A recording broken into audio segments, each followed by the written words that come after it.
with our next presentation by Dr. Amrita Mohanty. Dr. Amrita Mohanty, please start sharing your screen.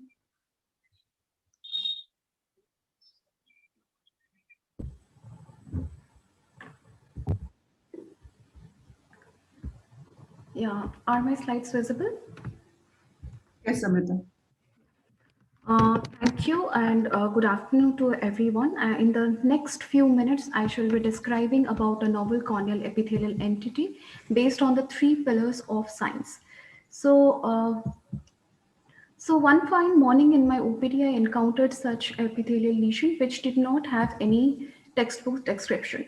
He was a young male with complaints of foreign body sensation, watering with blood vision in his left eye for past 30 days, and he was treated with antivirals elsewhere. He did not have any risk factors like use of any contact lens, trauma, foreign body, or any home remedies. Looking at the clinical picture, the cornea revealed a very interesting white, raised, ridge-like epithelial lesion, which was amoeboid in shape, with adjoining cornea taking punctate fluorescent staining. Rest of the adjacent cornea was clear with no edema, infiltrate, or vascularization. The tear film height and the lid agnexa were all within normal limit, so was the corneal sensation. I was very much amazed when I looked into the previous record, and he was treated by one of our colleague, Dr. Shrikant and Dr. Smriti at our institute, and presented with a very similar lesion, but this time located at a different site. Scraping was done and repeated twice, yielded no organism. The patient was put on topical lubricant and antibiotic. It kept on changing in shape with a centripetal reduction in size, ultimately healed with a faint corneal scar at the center at the end of 6 weeks. Coming at presentation in 2019, again we repeated the smear and culture, and we are not surprised that it was negative. So we started with the similar medical therapy. At the end of the third week, we did a superficial keratectomy because the patient was very symptomatic, but to our dismay, it again recurred beneath the bandage contact lens. So it kept on increasing in size. After 3 weeks, we removed the bandage contact lens and put the patient only with lubricants. Surprisingly, he healed with a very faint scar at the periphery at the end of third month. The most common differential which came into our mind was OSSN, but the histopathology in our case was more of suggesting like presence of squamous metaplasia, that is parakeratosis and dyskeratosis, and there was absence of cytological atypia, any deposit in special stains, and any infectious organism or inflammatory signs. Again, the asocity in our case was also not corroborative of OSSN. Infectious etiology like HSV1 and atypical mycobacteria were also ruled out. These are the similar corneal epithelial lesions which may present as that of our patient, as well as the other important systemic association, most common is being nutritional deficiency, was also ruled out. So when we searched the literature, there was only two isolated case report. Again, they were not able to find the etiology. So we had a deja vu kind of experience when we again saw another case. This case was a 14-year-old kid. We did a superficial keratotomy early in this case, and again it healed with a very faint scar at the periphery. So when we discussed it among our peer group, from CLHI, we collated these two cases which had very much similar resemblance with that of our previous two cases. So to summarize, like looking at this interesting clinical entity, the first nomenclature which came into our mind was migratory epitheliopathy of unknown etiology. But as the etiology will be known someday, we shifted to the term migratory serpiginous corneal epitheliopathy.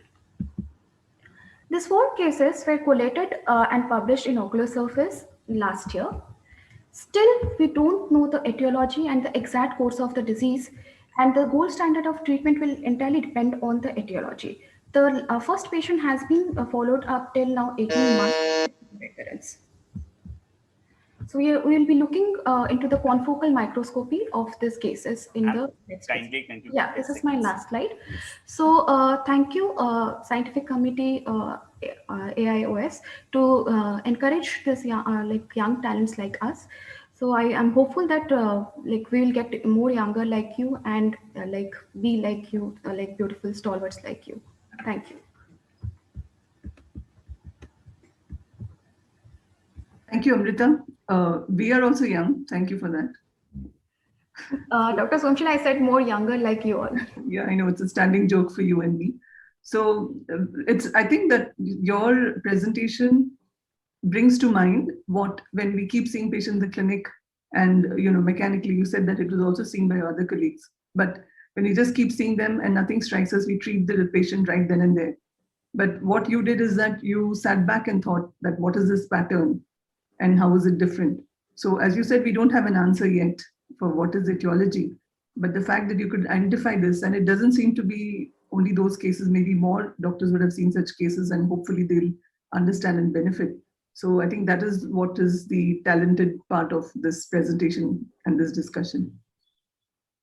Dr. Amit Porwal, anything you'd like to add? As I told in the chat box, it is not my specialty, so I won't be able to comment on Amrita's innovation of whatever drug she has used. You are a better person. No, not exactly about the disease, but about the fact that you use something in clinic and this may have often struck you. Dr. Amit Porwal also is very innovative. So it would have struck you that this is something different. So how does such a thought come to you? So that's what you keep on reading, discussing with people, go on reading articles, peer-reviewed journals, and keep on discussing and attending conferences. And some thought will ignite, and you will come with some jugaad, some thought, and you will feel, let's try this, and that's how it works. So it works for me. It might work for majority of them like that. So it was a nice presentation, Amrita. Amrita, you use the term serpiginous, but when I saw a couple of those lesions, I thought no financial interest. I thought Nike. There was almost a tick mark over there. Okay.